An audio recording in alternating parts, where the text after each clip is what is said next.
사울의 이야기를 우리가 함께 보고 있습니다. 가장 큰 은혜를 받은 사람 중에 한 명이었다. 사울을 생각할 때마다 그런 생각을 하게 되었습니다. 왜냐하면 그가 아무것도 한 것도 없고 하나님께서 오로지 은혜 하나만으로 그를 선택하시고 이스라엘의 왕으로 세우셨기 때문입니다. 아무리 없다고 하지만 적어도 이스라엘의 왕이었던 그에게 여러 사람들의 관심과 혹은 권력과 부가 모이는 것은 왕이기 때문에 당연한 일이라 우리가 생각할 수 있지 않겠습니까? 그럼에도 불구하고 그는 참 엄청난 훈련 기간을 지금 보내고 있는 것을 우리가 보게 됩니다. 은혜로 주님께서 우리에게 허락하여 주신 것들이 있을 때 우리가 그 은혜를 허락하여 주신 하나님을 온전히 붙잡지 못하면 우리 가운데 자연스럽게 일어나는 반응과 행동이 저는 열심과 노력이라고 싶습니다. 은혜로 받은 것들에 그 은혜를 허락하여 주신 하나님, 그것을 보면 그것을 내가 유지하고 어떻게든지 내가 그것을 해보려고 하는 생각으로 인하여서 뭘 하게 되느냐? 선택을 하게 되는데 하나님을 더 붙잡을 것이냐? 아니면 그걸 내 힘으로 어떻게든 유지해 보려고 허덕허덕 해볼 것이냐? 그리고 내 힘으로 허덕허덕 하면서 그게 어느 단계를 넘어가면 하나님께서 은혜로 주신 것이 야, 이게 은혜냐? 이게 저주냐? 싶을 정도로 하나님이 주신 것임에도 불구하고 연약한 우리는 그렇게 반응을 하게 되는 경우들을 우리가 볼 수 있습니다.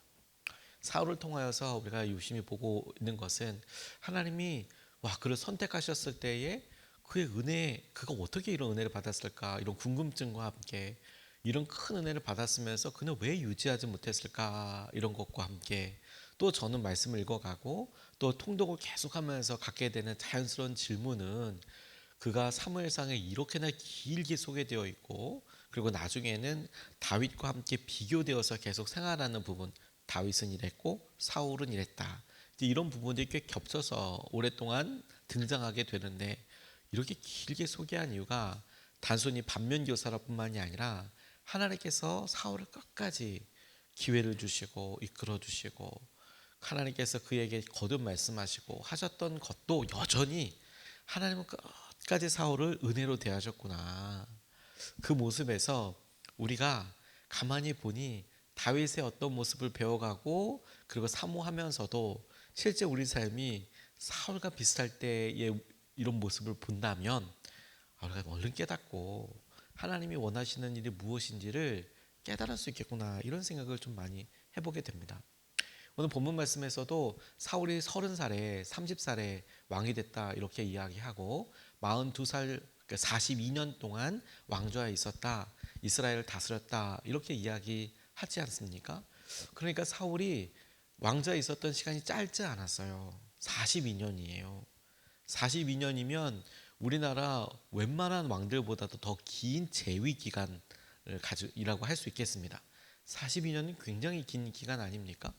그리고 그 사이에 있었던 몇몇 가지 사건 우리가 이제 보게 되고 오늘 그 첫 번째 사건 중에 하나를 보게 되는데 이 사건들을 보면 그래, 사울의 재위에 이런 일이 있었지, 이런 관점에서 생각해 볼 수도 있지만 42년 동안 하나님께서 사울의 모습을 보고 사울의 어떤 특정한 모습, 그거 하나 때문에 너 이거 잘못했어, 이렇게 선택하고 그리고 그걸 보게 하셨다라는 점보다도 이런 일이 42년 동안 이루어졌구나, 이것이 특정적인 어떤 사건으로서 드러나긴 되는데 그 드러나게 됐다는 것은 그가 실수해서 어떤 일을 했다기보다 그의 마음의 지속적인 훈련 방향과 그렇게 주님께서 어떤 선택을 주셨을 때 사울이 어떤 경향성을, 어떤 선택들을 하는가가 이 사건을 통하여서 주목할 수 있는 점이구나, 이렇게 보는 것이 30살에 왕이 되고 42년 동안 재위 기간에 있었던 사울을 조금 더 우리와 비슷한, 그러니까 우리의 어떤 삶으로 적용해 볼 수 있는 길이라고 싶어요. 하나님께서 은혜로 세워주셨다가 너 그거 하나 잘못했어, 너 아니야 라는 모습보다 그래, 하나님께서 이렇게 은혜로 주셨지, 하지만 하나님께서 포기하지 않으시고 계속 그의 삶을 돌이키기를 원하셨어. 그리고 보면 오늘 사울의 형편과 상황들 가운데 이해가 되는 부분도 있고 그의 삶이 어떨지를 상상해 볼 수 있는 부분이 있다라고 싶어요. 여러분, 왕이 되면 좋은 겁니까, 안 좋은 겁니까? 다르게 고쳐서 이렇게 표현해 볼까요? 여러분, 우리가 재정적으로나 사회적으로 성공하면 좋은 겁니까? 안 좋은 겁니까? 우리는 그냥 쉽게 생각하면 좋지, 회복되면 좋지 라고 싶지만 사울을 가만히 보니 고쳐 생각하게 되는 영역들이 있어요. 좋은 건가? 사울이 지금 이렇게 하는 것이 좋은 건가? 이런 삶을 해볼 수 있을 정도로 그의 삶이 만만치 않았습니다. 오늘 전쟁을 하고 있는 블레셋과의 전쟁을 하고 있는 사울을 보면 그 주위에 사람들이 그를 돕거나 함께하는 사람들도 있었어요. 하지만 그 사람들 중에서는 사울에게 힘이 되지 않는 사람들 혹은 전쟁을 할 때 숨어버린 사람들도 보입니다. 오늘 4절에서부터 7절까지의 말씀을 보면 이렇게 나와 있어요. 온 이스라엘 백성은 사울이 블레셋 수비대를 쳐서 이스라엘의 블레셋 사람들의 미움을 사게 되었다는 말을 듣고 길갈로 모여와서 사울을 따랐다. 블레셋 사람들도 이스라엘과 싸우려고 모였는데 병거가 3만에다가 기마가 6천이나 되었고 보병은 바닷가의 모래알처럼 많아서 셀 수가 없었다. 블레셋 군대는 벳 아웬의 동쪽 믹마스로 올라와서 진을 쳤다. 이스라엘 사람들은 자기들의 위급하게 되었다는 것과 군대가 포위되었다는 것을 알고는 저마다 굴이나 숲이나 바위 틈이나 웅덩이나 구덩이나 웅덩이 속으로 기어 들어가 숨었다. 히브리 사람들 가운데서 더러는 요단강을 건너 갓과 길르앗 지역으로 달아났다. 사울은 그대로 길갈에 남아 있었고 그를 따르는 군인들은 모두 떨고 있었다라고 설명하고 있습니다. 오늘 본문이 조금 길어서 본문에 대한 설명을 많이 써놓지는 못했는데 내용을 보면 이렇습니다. 일단 적이 엄청 셌어요. 블레셋 사람들 군인들이 꽤 강력했던 것으로 보입니다. 특별히 사울의 시대 때 일찍 어떤 왕 혹은 조직체 도시국가를 이루고 있었던 블레셋 이 5 도시국가들이 갖고 있었던 영향력이나 전투력이 만만치 않았던 것 같아요. 두 번째, 블레셋과 대적하여 싸울 때 이 이스라엘 사람들은 사울의 그런 요청 따라서 모이기는 했지만 초기의 모습이어서 그런지 몰라도 자기들이 불리하니까 숨어버렸어요. 다 군대가 모였다가 강력한 전쟁터에서 적군들을 보고 숨어버렸다는 것이 당황스럽지만 이게 이제 현장인 거죠. 이게 현실인 거죠. 그리고 사울은 그곳의 왕이에요. 그렇게 생각해 본다면 앞서서 질문했던 대로 사울이 왕으로 살아가는 것이 이게 와 좋다, 대단하네 이렇게만 생각될 수 있었을까? 뭐 그렇다고 해서 여러분 그럼 왕이 안 됐으면 더 행복했을까? 이렇게 생각하긴 또 어렵겠지요. 근데 그럼에도 불구하고 우리가 가만히 생각해 봤을 때 사울이 힘들고 어려운 책임이 있었구나. 그가 어떤 부분을 쫄리고 있었구나.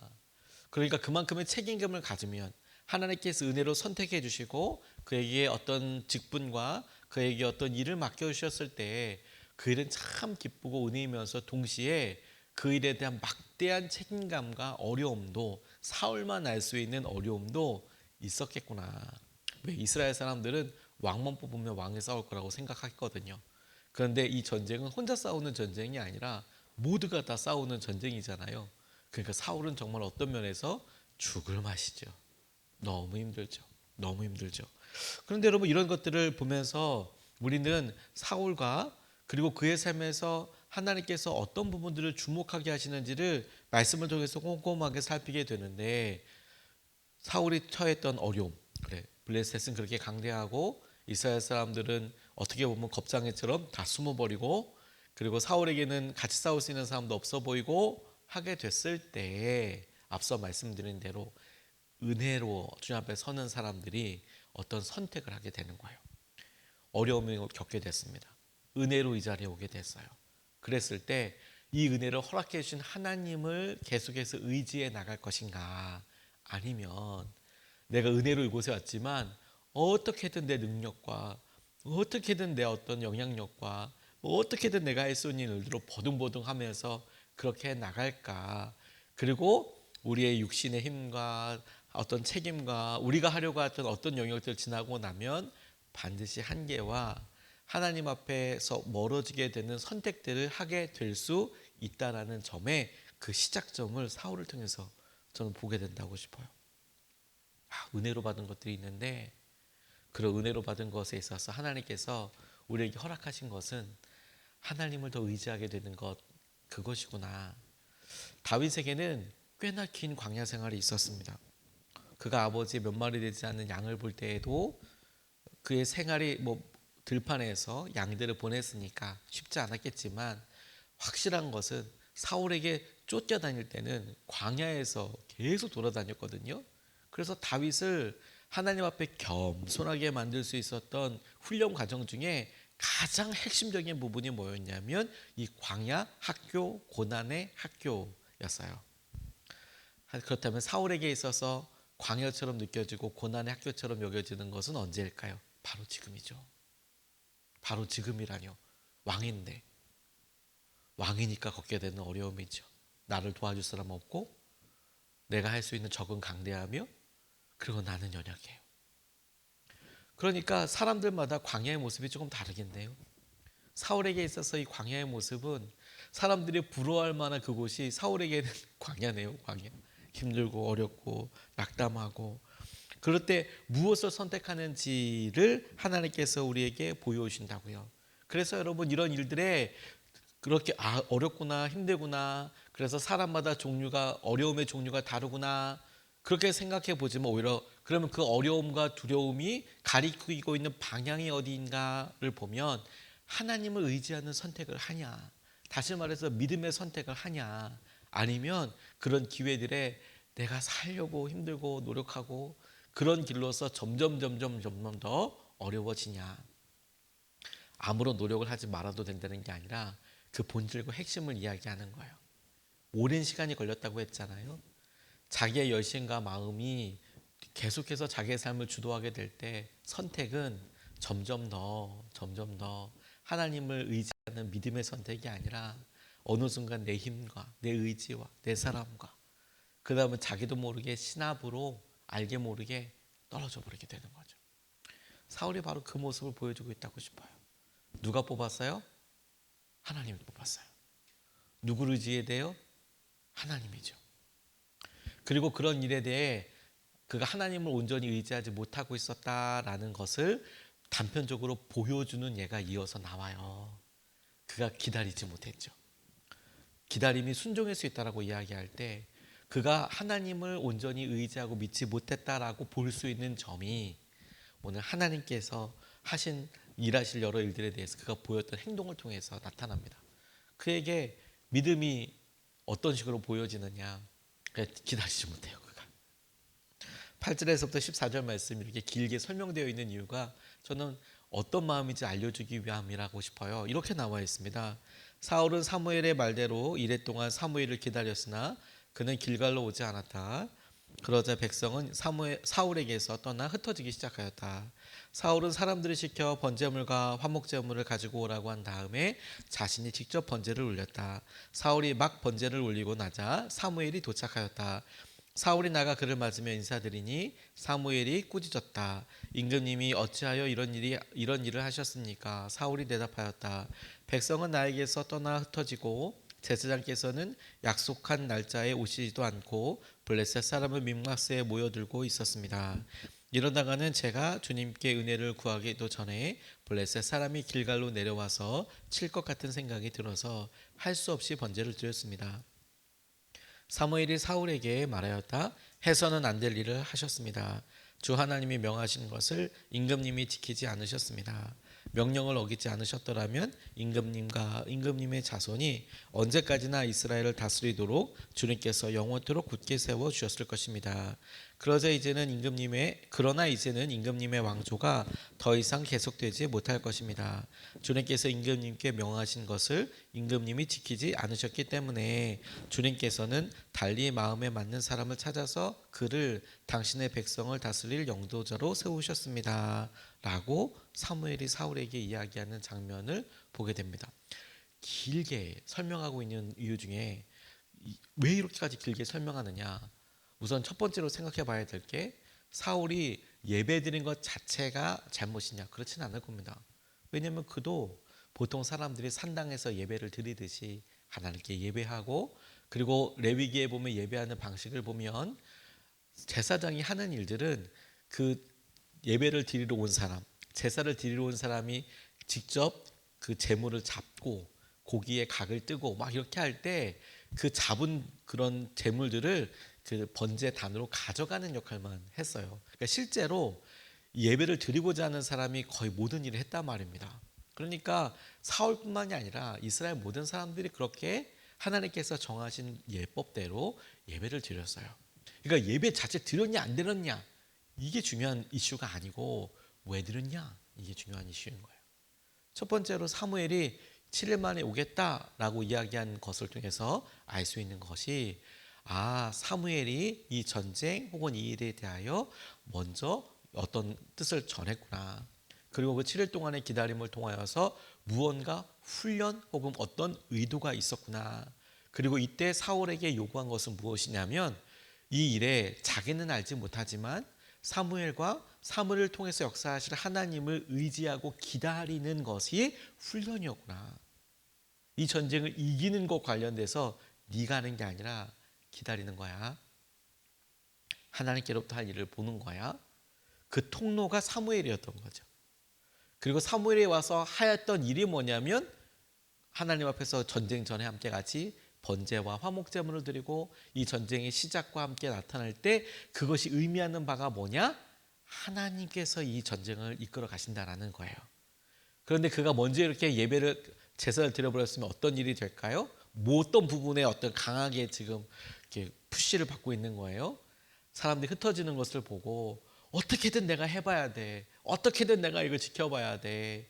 하나님을 선택하고 하나님을 의지하는 것이냐 아니면 내가 내 힘으로 해보려고 하는 것이냐라는 점이 요 자그마 보이는 이런 일을 통해 드러나게 되는 거예요. 당신의 힘으로 하다가 결국에 아무것도 못하게 될 거예요. 아무것도 못하게 될 거예요.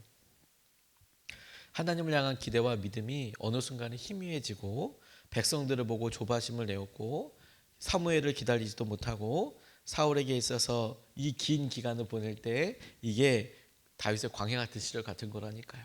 끝까지 기다리지 못하는 거.